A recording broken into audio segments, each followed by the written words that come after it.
বিসমিল্লাহির রহমানির রহিম।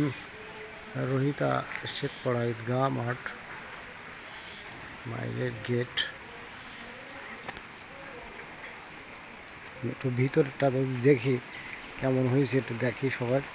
রাত বৃষ্টি এসে গেল, তো বৃষ্টির কারণে কেমন সব ভিজে গেল। ঈদগাহ মাঠের যে পর্দা উপরে যে সামিয়ানা দাঁড়ানো হয়েছে সেগুলো এই দেখা যাচ্ছে। হ্যাঁ, তো এই বৃষ্টিতে ভিজে মনে হচ্ছে যে সম্পূর্ণ ভিজে গেছে আর কি।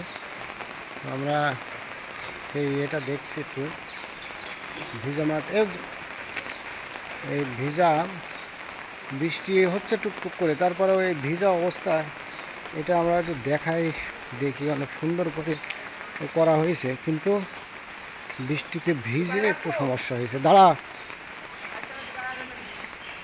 ওকে দাঁড়া, আমরা একটু দেখছি এই যে কাপড়গুলো দিয়ে আমরা এই করতেছি। হ্যাঁ, ঈদগাহ মাঠ, সবাই আগামীকাল সকাল 8টায় ঈদের নামাজ শুরু হবে, ঈদুল আজহার নামাজ। সবাই সময় মতো চলে আসবেন, নির্ধারিত সময়েই এই নামাজ শুরু হবে, সবাই চলে আসবেন। সবাইকে অগ্রিম ঈদের শুভেচ্ছা, ঈদ মুবারক, আসসালামু আলাইকুম।